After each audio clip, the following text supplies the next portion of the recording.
E a gente, de fato, precisa executar essas ideias. E aí vem a minha pergunta que eu queria trazer para você. Como a gente pode usar a sua habilidade, né, dentro do setor público para poder a gente trazer essas ideias de ferramentas que usa algumas cabeças que já têm essa familiaridade da computação, de programação, para ser executada? A gente entra em contato direto contigo, você vai caçar os caminhos que podem nos ajudar, ou tem algum espaço que a gente possa se comunicar oficialmente para isso, porque eu acho que demandas todos nós temos, ideias estão surgindo e às vezes a gente fica assim, buscando os caminhos melhor para ser percorrido. Então, eu acho que eu sou a prova viva de que mesmo a gente não entendendo dessa coisa de software, não sei o que, a gente consegue fazer, né? Tipo, gente, quando eu estava me formando, não tinha internet, entendeu? Tipo assim, pra vocês terem uma ideia, não tinha internet aqui na UNB, não. Eu me formei em 98, certo? Em 98, a minha turma era uma turma muito unida e ao longo dos 2 anos anteriores a gente decidiu que a gente ia juntar uma grana e a gente não ia fazer festa de formatura. A gente ia pegar essa grana e ir para a Europa, sabe? Tipo uma coisa bem linda, assim, da turma inteira. Acontece que chegou na hora H, na hora da gente comprar as passagens, teve aquela troca do RV pelo real, sei lá o que, a paridade acabou e em vez de 1 para 1, virou 2 para 1 e aí o nosso dinheiro foi reduzido pela metade, aí a gente não foi para a Europa, mas a gente foi para os Estados Unidos. A gente percorreu o Nordeste dos Estados Unidos todinho, conheci várias obras fantásticas do Frank Lloyd Wright, a gente fez um tour arquitetônico, foi maravilhoso. E eu lembro que quando a gente se reuniu para fazer a reserva dos hotéis, um amigo nosso virou pra gente e falou assim: gente, descobri que a gente consegue fazer isso pelo computador. Aí a gente, caramba, eu não acredito. Aí se juntou no laboratório lá da Gabriela Não, tudo bem, mas aquele laboratório lá que tinha os computadores.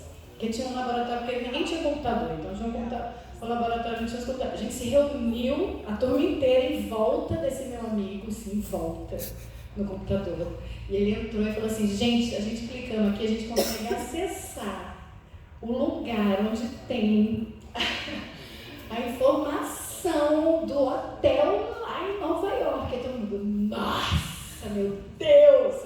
Então, pra você ter uma ideia, de que geração que eu sou.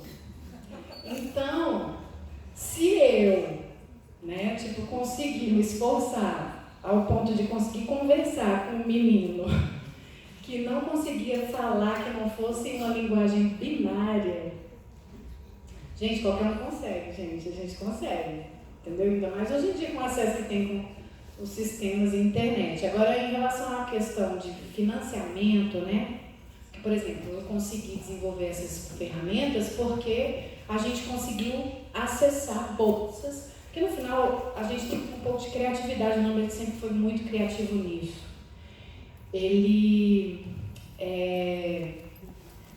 fechava grandes projetos com a Eletrobras e nesses grandes projetos ele dividia a grana em componentes e ele conseguia extrair assim, R$200 por mês de bolsa para pagar um bolsista que um estudante de mestrado geralmente está predisposto a isso, podia orientar, entendeu? Assim, com pouca grana se consegue fazer essas coisas.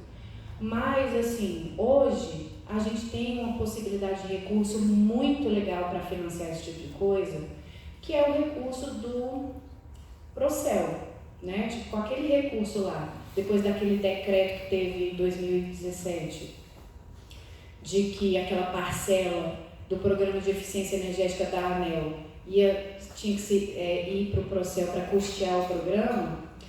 O Procel tem por ano mais ou menos R$250 em termos de orçamento, por ano. E aí existe um comitê composto por diversos ministérios, eu sou representante nesse comitê, e que todo ano a gente se reúne para decidir o plano de aplicação anual de recursos do Prospel. Nesse plano de aplicação anual, a gente pode propor o que a gente quiser, entendeu? Assim, quem está antenado já está indo, já levando as demandas.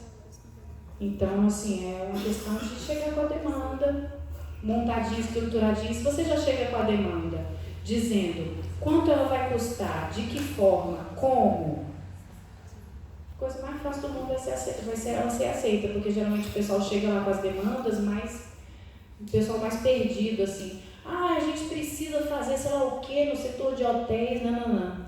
Tá, mas quanto é que vai custar isso? Não sei. Mas vai ser feito em quanto tempo? Ainda tem que pensar. Pronto. Já era. Entendeu? Aí a gente chega. Só para encerrar, Thiago, e vamos sair de uma hora, né? Então. Vou ser bem direto, então, Alexandre. Primeiro, eu queria agradecer, porque isso daí é sempre útil para a gente, e a gente acaba pensando, nossa, quanta gente fez, né? A gente sabe quanto você trabalhou nisso. Até porque, quando você fazer o mestrado, o pessoal está usando a Ferreira para falar de clima aqui no Brasil. Não, vou pegar Alexandre, não sei o quê. E o seguinte, né? Eu acho que já é um grande avanço para todo mundo, né? Todo mundo acaba, quem conhece, acaba usando.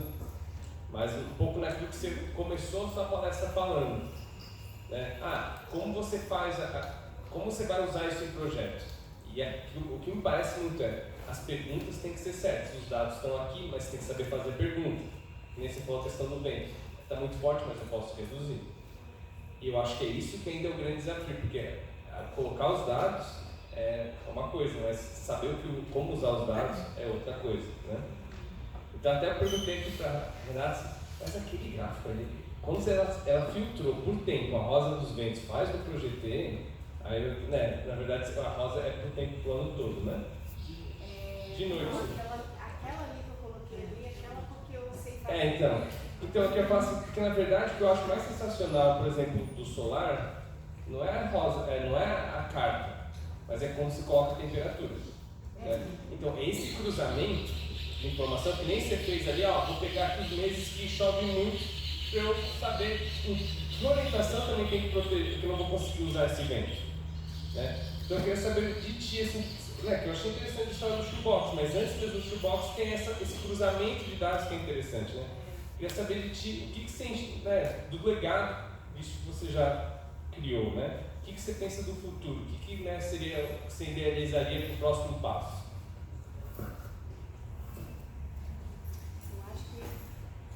Eu acho que a ferramenta, ela tem condições de ser um hub, né? Um hub para absorver essas plugins, essas coisas novas aí. Então, uma coisa que está no meu radar já há muitos anos, que na realidade desde quando eu fiz o solar, a gente tinha limitações técnicas na época, só tinha aquela linguagem C++ de programação, era difícil pra caramba de trabalhar com coordenada polar. A gente fez o que a gente conseguiu. Mas desde aquela época, o que eu acho que é interessante é a gente fazer uma ferramenta que cruze mais informações. Então, o que eu queria naquela época era ter feito uma carta solar, eu consegui plotar temperatura e radiação solar, né? Radiação global difusa, você pode selecionar um dos dois, e que você plotasse aquilo ali e em volta daquela carta eu tivesse uma série de dados relacionados à direção. Então, assim, na direção leste eu ia mostrar como é que era o comportamento das chuvas, entendeu? Tipo assim, ia ter um cruzamento, inclusive eu tenho protótipos disso, que eu fiz vários protótipos. Isso daí é uma coisa que pode ser feita e ser incluída dentro da ferramenta. Não é difícil incluir, a gente tem um site administrativo dela.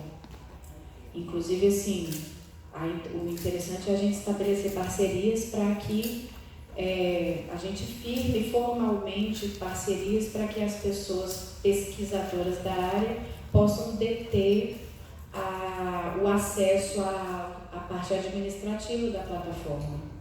né? Tipo, para que possam enriquecê-la com essas ferramentas. Por exemplo, a gente tem a parte de dados climáticos que você poderia apresentar esses dados de uma forma muito mais cruzada.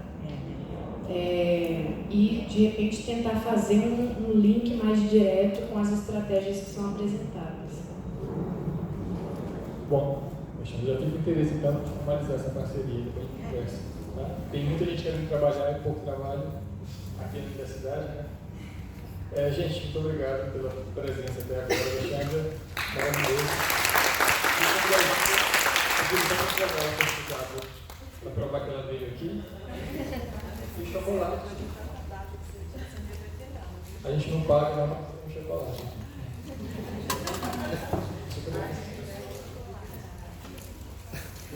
Fotos, alguém tira foto. Pessoal, o almoço, quem quiser ficar aqui pelo BJ, eu já comentei, desconto de 5%.